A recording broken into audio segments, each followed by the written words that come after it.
Now, ladies and gentlemen, we approach our final panel of the day. Now, this panel will provide us with IR key takeaways and concluding remarks from today's various panels. This will be moderated by Amani Kurayem, Director, Research Europe and EMEA Institutional Investor, and the panelists include Kashay Kopa, Vice President of Product and Partner, Euroland IR, Diana Estupinan, Chief Client Officer, Instinctive Partners, and Patrick Clerkin, Head of Group Funding and Investor Relations from Emirates NBD. And please note that this session will be interactive, so we will be needing your inputs to make it a success. Thank you.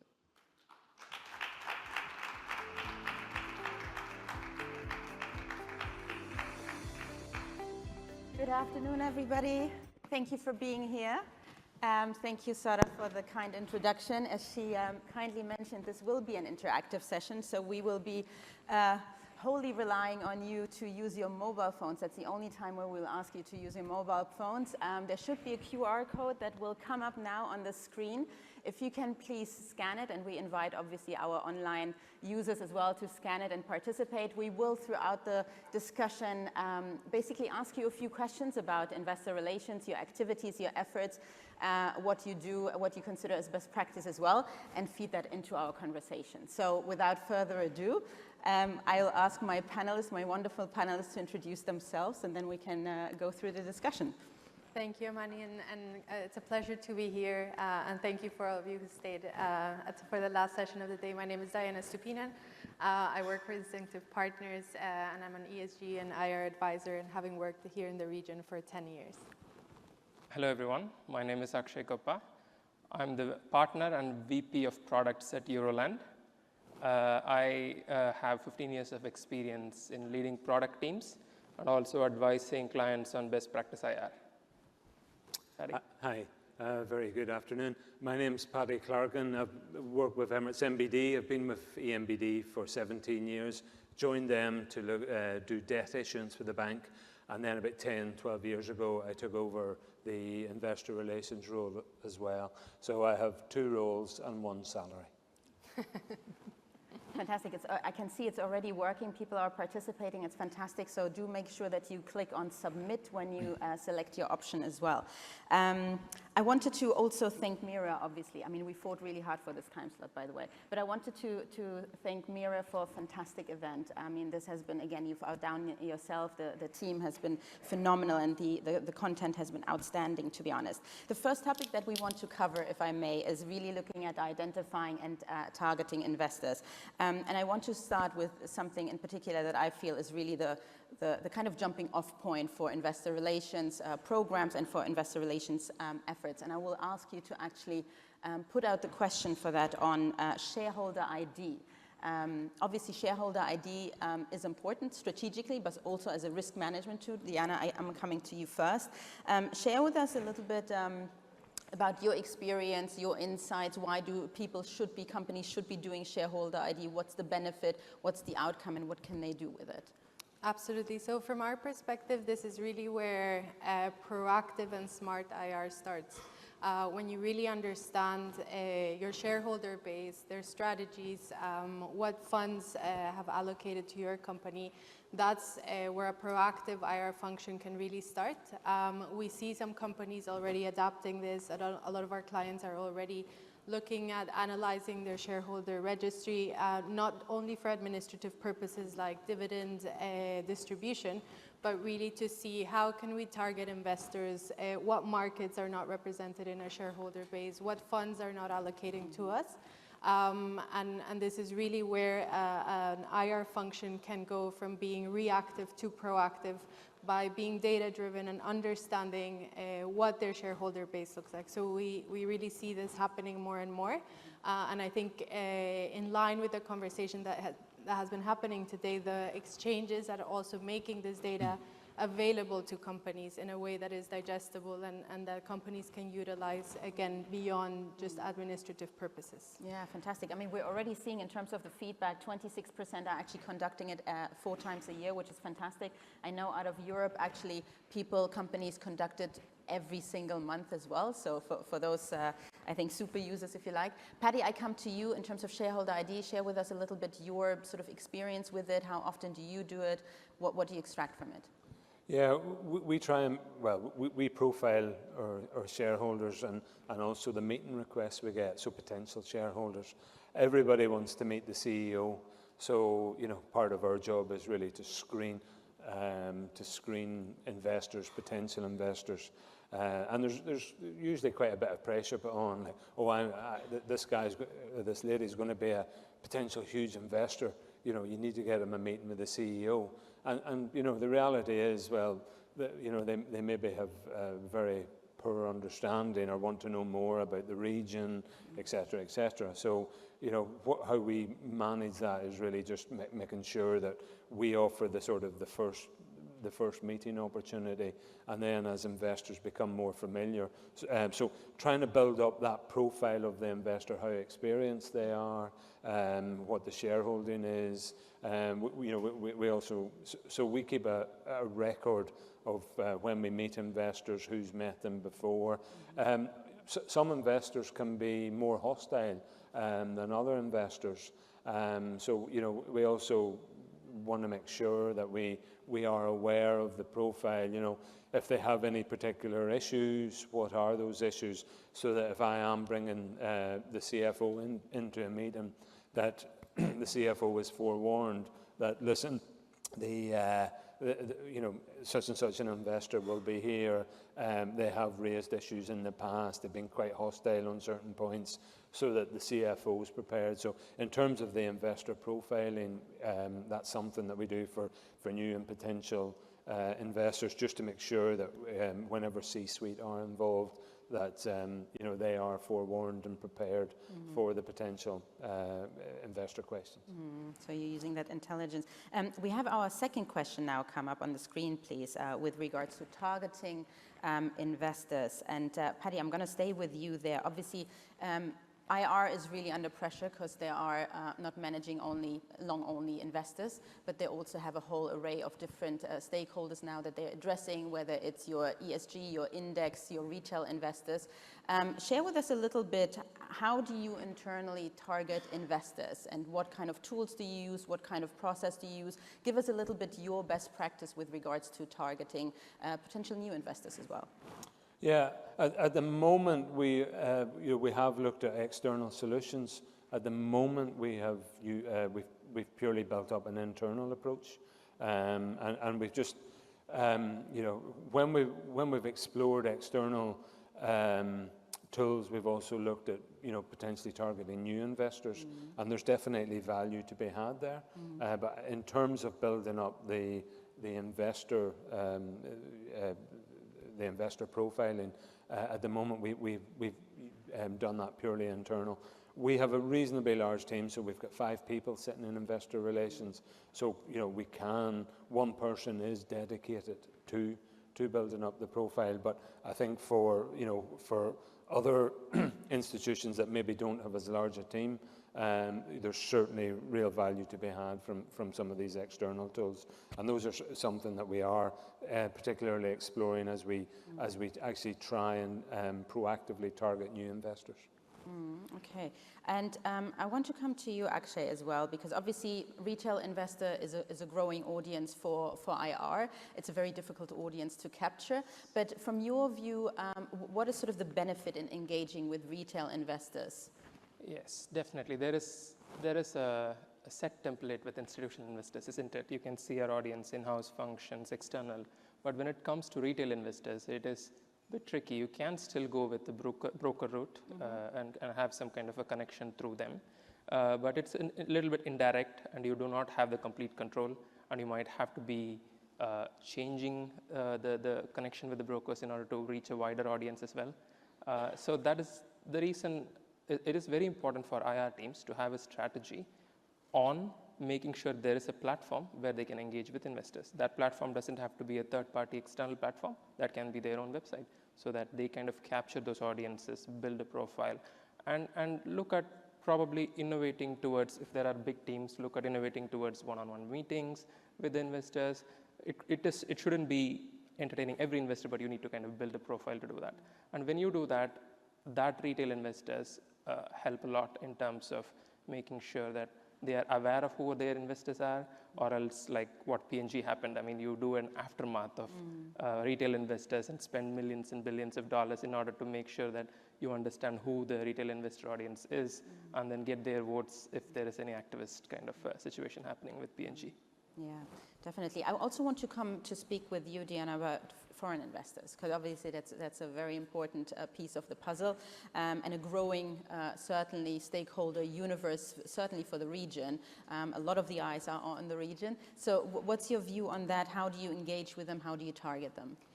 I think for foreign investors is really starting by understanding what are their needs, what are their expectations.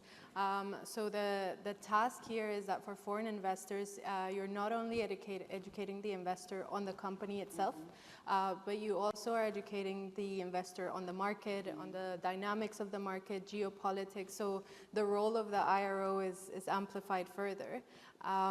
But they're not dissimilar to local investors in that in the end they want more information, they want access to management. So in that sense, you also need to have a clear strategy, understand what are the funds, what are their strategies, what is the profile of the investors, and have a clear strategy in terms of what markets you want to target, what type of foreign investors you want to target. And I think in this regard, the exchanges in the region are also placing a lot of importance in creating platforms for companies to access foreign investors, to have roadshows. So actively participating not only in the local conferences, but international conferences, being very proactive in targeting them for one-on-one meetings, and just making sure that you provide information in a way that is aligned to how they're used to consuming information, looking at best practice internationally, not only regionally, and really advancing the IR function further. And I think that's quickly happening here, especially in the recent years as more foreign capital comes to the region. IR functions have really accelerated and transformed to meet those expectations of foreign investors. Yeah, absolutely. And speaking obviously of foreign markets, Ashka, from your perspective, we've seen actually in some of our proprietary research that about 41% of corporates in MENA have actually targeted new markets over the last period. From your experience and your perspective, what are those markets? Where are the pockets that companies that are here, for instance, should be pursuing? Yeah, so I mean, there are a few points that the CEOs in the first panel today brought out. Say the investors have quadrupled in Tarawul, and ADX and DFM have also published reports which said that they have gone 21x in terms of registrations from 2021 to 2023. There needs to be a certain kind of elements to look into what kind of investors are coming along. There is data available from the exchanges as well. There are also databases available. In order to be able to identify those markets, the markets are sometimes sector specific. Europe and from the DFM and the ADX report, we could see that a lot from Europe has come in because of the need to kind of look at the growing market and the region GCC being the one that was supporting the global economy in the last couple of years.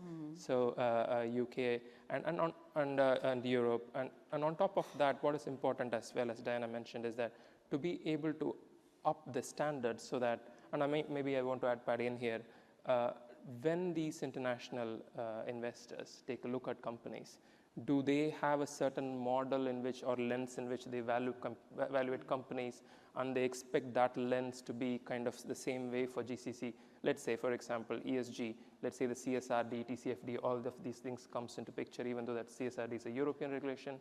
And when these international investors or foreign investors start looking into the region companies, what do you think, Paddy? Yeah, I think I've noticed two big differences between foreign investors and local investors, and particularly around the time of the AGM, where foreign investors will outsource some of their corporate action responsibility in terms of voting for board members. And I do an outreach to foreign investors beforehand, because the process we have to follow is there's a nomination for potential board members. That then needs to be vetted by the central bank to make sure these people are fit and proper to be more board members of a bank. Very often we won't get a response from the central bank until 5 days a week before the board meeting. These people, these investors have already, they usually have a 1 to 2 week cutoff where they submit their corporate actions. So, you know, they're giving me a hard time saying, oh, you haven't given me enough information on the board members. But at the same time, we haven't had the final list approved from the central bank. So there's a sort of process involved in trying to explain the slight different cultural approach that we have in the region, maybe to someone in the US. I also find that foreign investors tend to be more sort of short-term price focused, whereas a lot of the local investors, you know, a lot of our investors treat it as an annuity, the dividend as annuity, whereas some of the foreign investors are wanting meetings to say, here's what you should do to maximize price today. And we know that, you know, well, actually 70% of our shareholders have held our stock for 60 years. They have a completely different perspective on why they invest in Emirates MBD. So it's trying to satisfy or at least address all those different cultural aspects. Yeah. And obviously all those different stakeholders as well. We're coming to talk about engagement with investors. This is obviously a very important part. Again, looking at some of our proprietary research, we're not seeing the same level of, you know, engagement in terms of frequency, in terms of involvement of C-suite as well with investor engagement. So this is an area that is certainly important and has to, you know, match what the peers are basically doing in other markets. Investors are obviously, you know, they don't have much time. So a typical buy-side analyst covers about, you know, 80 to 100 stocks, so it's a lot. So how do you get on their radar? What are the platforms that we are using? What are the engagement tools? You know, what is sort of the strategy in place? And I come to you, Diana, maybe you can share with us a little bit what are sort of, you know, the main platforms, and then what are the best platforms, the most effective ones? That's a good question, and I think here the most important part is recognizing that it's different for every company. So it starts with understanding that shareholder base, and then understanding what are the platforms or what are the events where you can target them. So for some companies, it might make more sense to allocate management time to investor conferences, maybe abroad, maybe in the region. For other companies, a one-on-one, more targeted approach works best. I think where it is important, and again, going back to the point of retail investors as well, is making sure that you're segmenting information and making it available for different audiences, making it digestible for different audiences, understanding how they consume information, and bringing that information to those platforms. So whether it's your earnings call, whether it's an investor investor meeting or an investor conference, making sure that that is available, and also preparing that for your retail audiences and sharing that through your digital channels. Yeah, absolutely. We've got another question on the screen now with regards to use of webcasting. So it's reassuring to see that a large proportion are actually doing that. We've talked about it before the panel discussion started about video conferencing as well. So this is an area that is still, I think people are very hesitant around recording that, making that available, but we also understand that interactive dynamic media is really quite important. So Akshay, what's your view on that? Yeah, absolutely. I think speaking from a global perspective and then regional perspective, a lot of companies have started to use the content on a video format because that helps them target much more. Of course, information on the website helps them reach out to people visiting the website, and you don't get these information on these portals, right? So it's like exclusive content, like what I call as to hear from the horse's mouth, if you what the company says. And then there is also the fact that that can be then tucked into bite-sized chunks for social media. That's something companies are doing quite a lot. Coming into the region, I've seen a few companies starting to embrace it, but not as much as looking into the global perspective. There should be much more video short-form content in order for the new age of social media, maybe retail investors targeting, and also maybe the analysts for them when they look into the website to get a much close-up personal view. And Patty was talking about putting the CFO and the CEO in front of them, right? So it's basically a recorded format of the CEO and the CFO in front of them. That's a start. So definitely that should be much more utilized than it is today. Yeah, absolutely. Can I ask for the second question, or the third, in fact, question to come on the screen as well? So this is really looking specifically at investor event. It's again another platform, another channel that is quite key because it, provides the opportunity for companies outside of the regulatory framework to really position themselves, create a lot more transparency around the different businesses. Share with us, Diana, a little bit sort of your experience on that and what the structure of a really good investor event looks like. We've actually had the pleasure last week of supporting one of our clients in a capital markets day, and I think this is something that is growing in importance for investor relations functions in the region. So it's looking at, again, investor meetings beyond the administrative task of, say, voting for the AGM, but how do I engage investors in a way where I can tell them the story of the company, give them access to management beyond the CEO and the CFO. So what we've seen in terms of response from investors when they get access to other members of the management, so your chief strategy officer, a head of a business department, your head of HR, so that they can get a full grasp of the company beyond the financials, which is what they get access to on a quarterly basis. And I think also giving them access to the company itself. So what we've seen from investors as well is when they get to see the facilities or visit the headquarters and get a real sense of what the business looks like, so that it's not just investor meetings in a corporate setting, but actually getting under the skin of the surface, understanding the dynamics, the culture.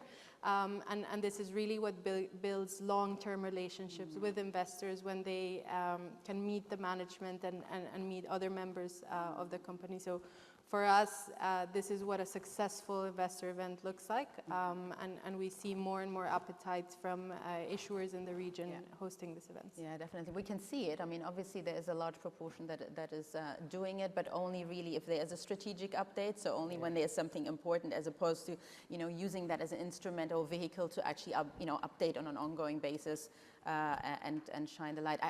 Paddy, I forgot to ask you, do you actually host an investor event? We don't host a formal investor event. What we do is that for investor conferences, investor meetings, we will rotate the C-suite. So for example, the head of retail or the head of treasury will get involved. So it's not always myself and the CFO, for example. And again, particularly if there's been a development in a retail franchise, something that we really want to talk about, we would involve that.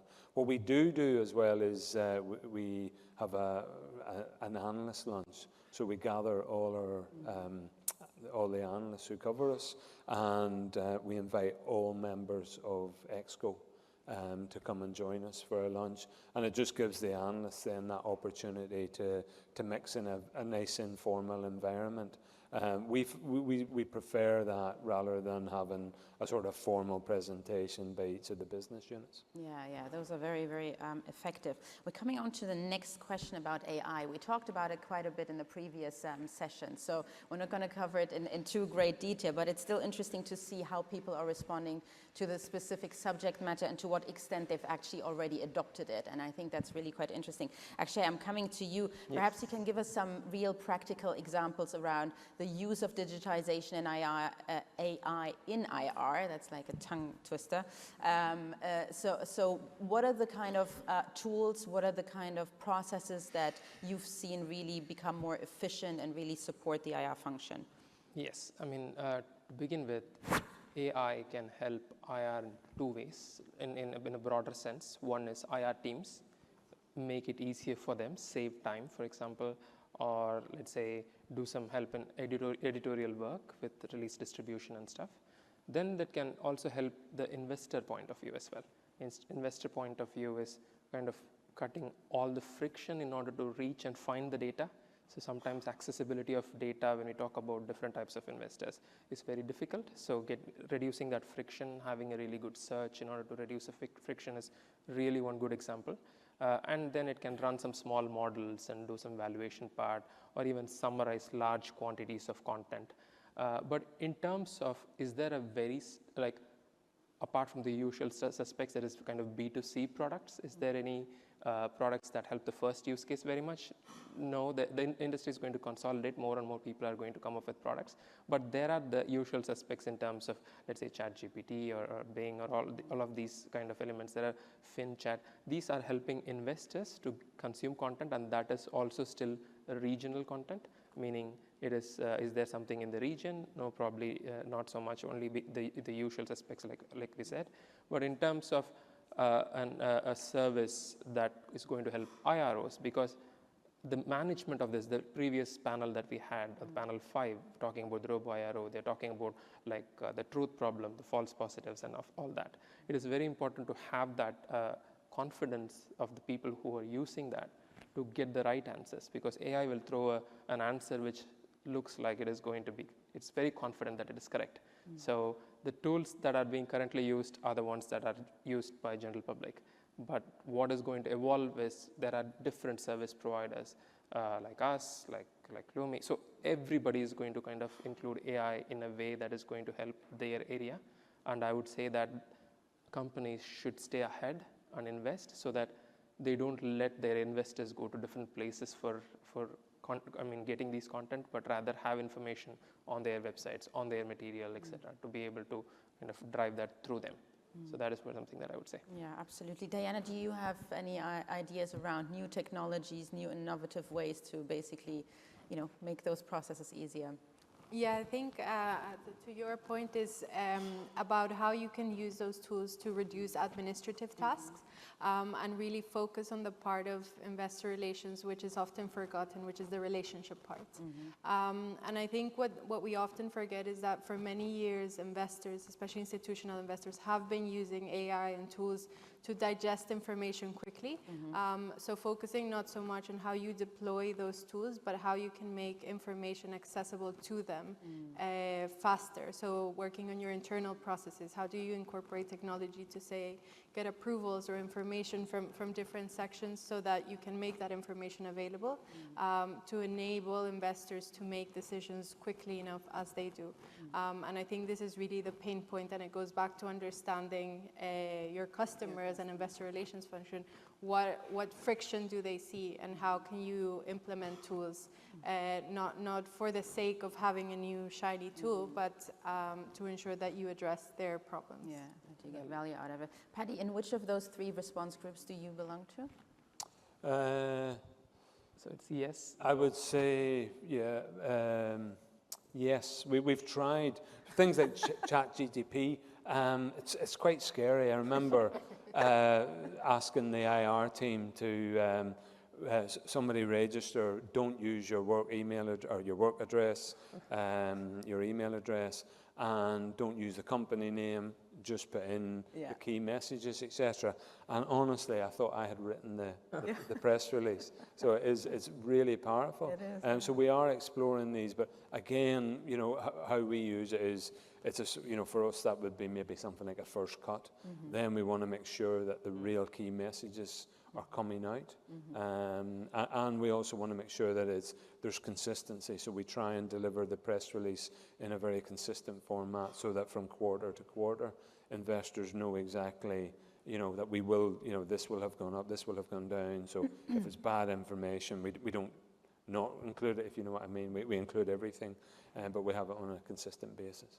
Absolutely. The key also, Mani, is that there needs to be these models that works for everybody. It's not going to be the change or the biggest change. The models that are being developed and fine-tuned for a particular company's data or for a particular sector's data, that is more interesting, so that to get those kind of valuable insights. So it cannot just generate random content based on the generative part of the ChatGPT is the one that fascinated everybody. Yeah. But the accuracy part and also the sector relevance part is going to make sure that it is going to be adopted by IR teams faster. Yeah, Absolutely. We're moving on to our next question, and that's about the background in investor relations. So this is obviously a really important topic. It's an important topic for this region as well. And MEIRA has been doing a phenomenal job as actually professionalizing the function, educating people around that, and creating the right kind of framework so people can actually improve their skill set. And as we've seen it, we've heard it also in the previous talk that Oscar gave, the IR profession has actually moved on quite a bit over the last 20, 30 years, even when it was originally like a finance kind of function, and financial acumen is obviously really, really important.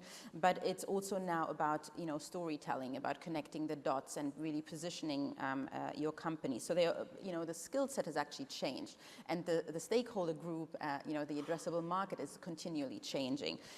In your view, and Patty, I start with you, what are sort of the key IR sort of skill set that you're looking for in an investor relations officer?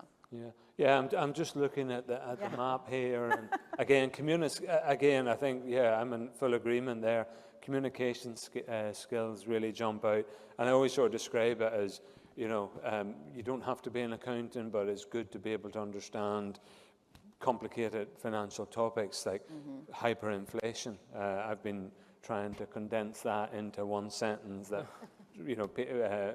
that we can explain, and it can take pages and pages.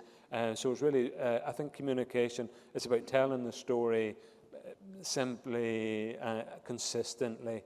Again, financial acumen, it's been able to understand, but convey that in a more in a form that everybody can understand. And again, I think obviously ESG knowledge. We have sometimes with investor meetings, they will bring in their ESG specialists, and some of them can have 4 pages of questions, and these are extremely detailed. So in situations like that, I was on a roadshow recently. Thankfully, I brought our head of ESG. It was our ESG roadshow. But I noticed, and he was answering all these really difficult technical questions about, what principles we're signing up to, et cetera, et cetera, et cetera. And then by the 4th or 5th meeting, his voice started to go. So I started panicking and thought, I really need to understand the answers to these questions. Again, not at an expert level, but we need to be able to, we need to be able to converse. So having that sort of broad knowledge of most of the aspects. What I try and do, for example, is I get the investor relation team to sit in different units. So, for example, they'll sit in the ESG unit and work with them, help them put presentations together. It just develops their ESG knowledge. I get them to sit with the funding team. Again, they understand what a bond is, what a bond issue is, and what goes on, and the questions that are more pertinent to fixed income investors. So it really is a bit of everything. Yeah, absolutely. I mean, there's strong consensus, obviously, in the key sort of requirements. I don't know if you, Akshay and Diana, do you have anything? I have something really interesting to add in. I look up the definition of investor relations by National Institute of Investor Relations in the US. It says investor relations is a strategic management responsibility that integrates financial communication, marketing, securities law compliance. So finance, communication, marketing, and securities law compliance in order to achieve a two-way communication for fair valuation. What that means, experts in 4 areas. So we cannot expect our IROs to have 4 PhDs. So, I mean, what I believe is that an IRO is strong in one of those areas, like communication, like our consensus show, able to understand the other 3 aspects, and also able to pick the right partners to help them in internal or external, like Patty said, the right partners to help them in all the other aspects is very important. So you can kind of be financial, but you can still get all these things done, or be communication, but you can get the right partners to help you with. Yeah, Diana. Yeah, and I think that the only point to add beyond everything that is required from an external perspective, and I think it goes to the point as to why communications has been rated so highly, is that the IRO is also a professor internally, bringing the company on board in setting up an IR program, in making internal stakeholders understand the importance of the function, in making them understand the importance of sharing information when a company is often shy to share it, or everyone's busy as well. So I think beyond the external requirements is the internal requirement to build that team and build that internal equity, so that you bring team members on board and ultimately they support the function.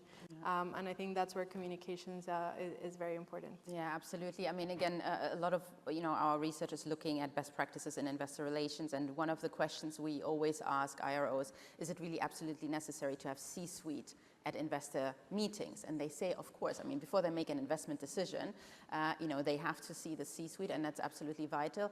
But actually, they prefer to have regular engagement with the IROs because they just have a lot more depth in terms of the knowledge that they have. They're a lot more connected to the rest of the business because they're obviously spending a lot of time not only with their external stakeholders but their internal stakeholders. And I think that, again, that business and market knowledge that comes from the inside is a real great value add. And we know obviously from many studies that best-in-class investor relations is obviously allowing you to trade your company at a premium and reduce cost of capital and so on and so forth. So best-in-class in IR is really, really important.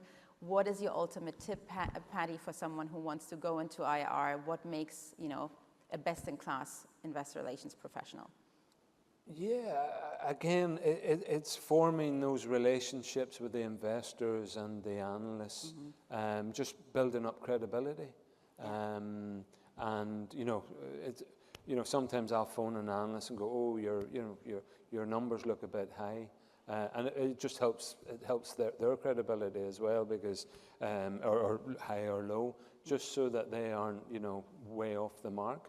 It's the same with with investors. The story being consistent.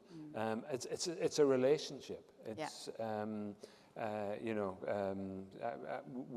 really do think of it like that. Sort of a long-term, consistent relationship. Yeah, not something a robot can do.